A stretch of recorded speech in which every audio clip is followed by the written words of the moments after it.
Free Will in the Light of Bhagavan's Teachings by Bart Walton.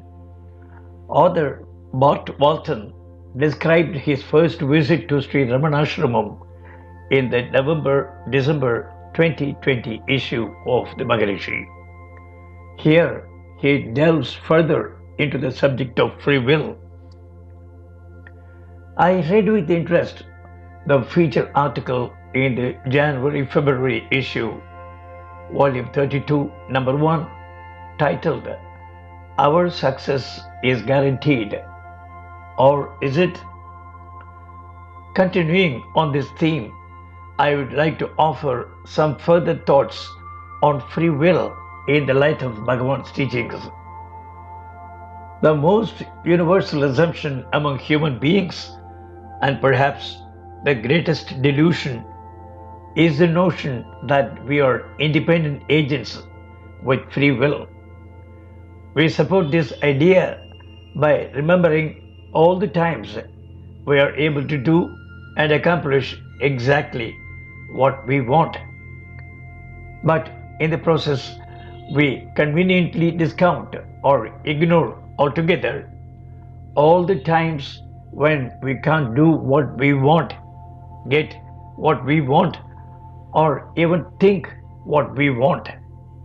The main reason why gambling casinos are successful is because people tend to remember the times when they win and forget all the times when they lose.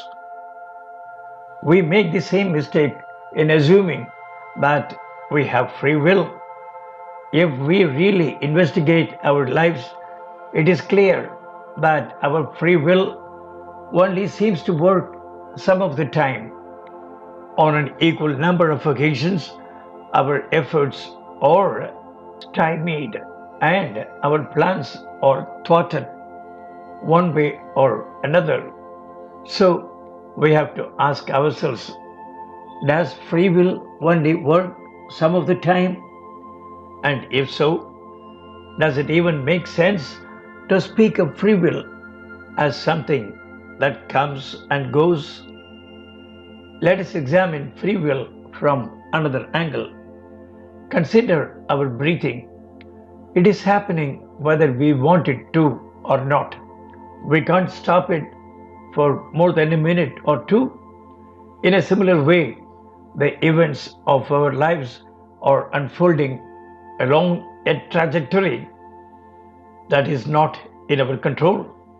We don't have any say about being born, the place of our birth, our family of origin, our gender, our genetic makeup, or our physical or psychological constitution, or the length of our lives.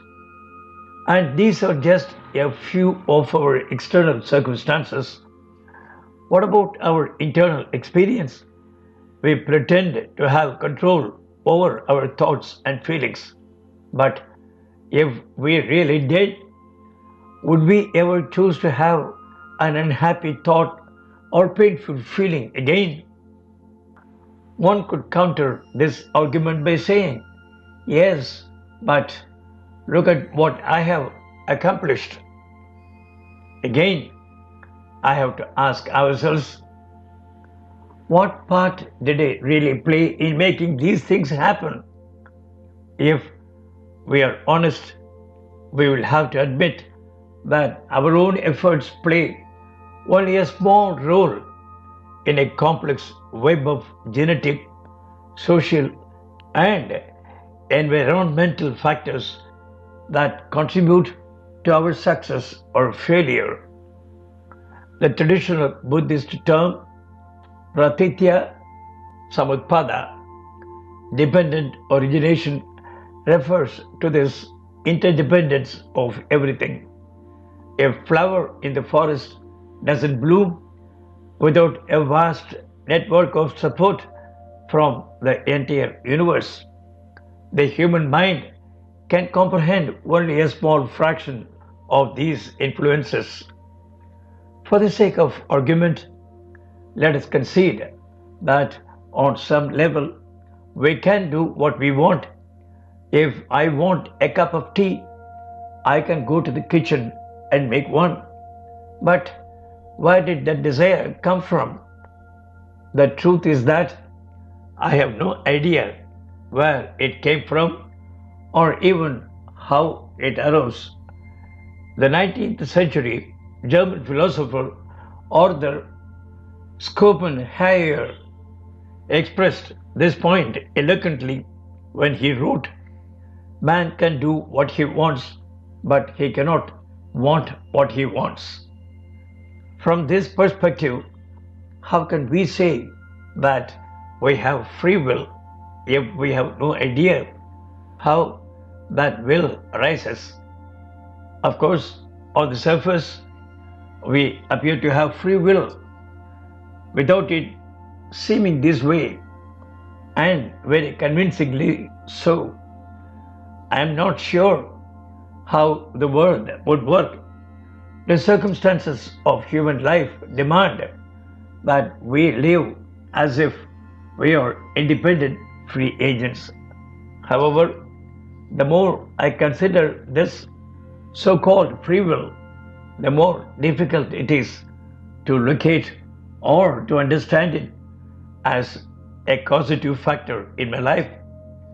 Like the end of a rainbow, it is always just out of reach.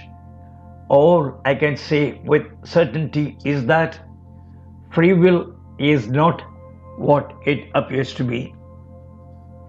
There is an old Yiddish saying, if you want to make God laugh, tell him your plans.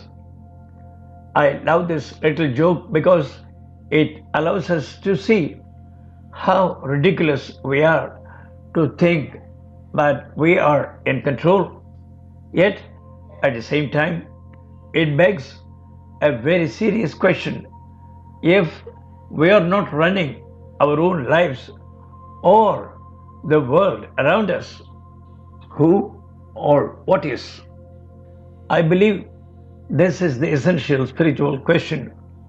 The founders of Alcoholics Anonymous use the term higher power instead of traditional religious personifications. In doing so, they convey both the mystery of this question and the reality of our own ignorance. Perhaps jnana is not so much in knowing the answer to this question as in the knowledge that the answer is unknowable. Perhaps the highest attainment is surrender to this unknowing. Higher power is also a term Bhagavan used on occasion.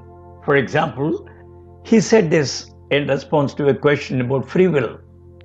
Action is impelled by desire. Desire arises only after the rise of the ego, and this ego owes its origin to a higher power on which its existence depends. It cannot remain apart.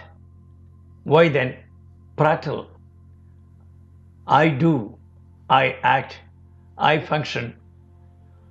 Talks number 210, June 19, 1936.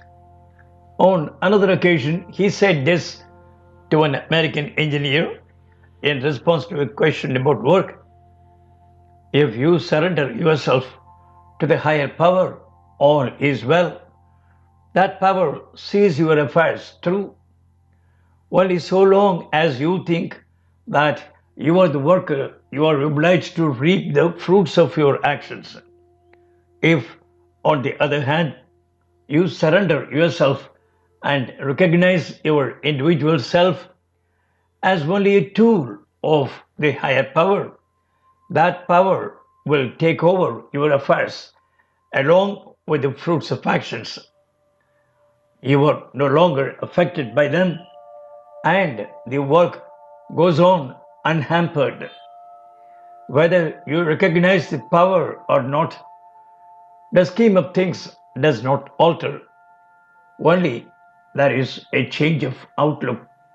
Talk number 503, August 17, 1938. Some years later, Bhagavan sheds further light on this subject in another recorded conversation. Question: are only the important events in a man's life, such as his main occupation or profession, predetermined, or are trifling acts in his life, such as taking a cup of water or moving from one place in the room to another, also predetermined? Bhagavan: yes, everything is predetermined. Question: then what responsibility, what free will has man? Bhagavan: what for then does the body come into existence? It is designed for doing the various things marked out for execution in this life. The whole program is chalked out. Not an atom moves except by his will, expresses the same truth, whether you say does not move except by his will or does not move except by karma.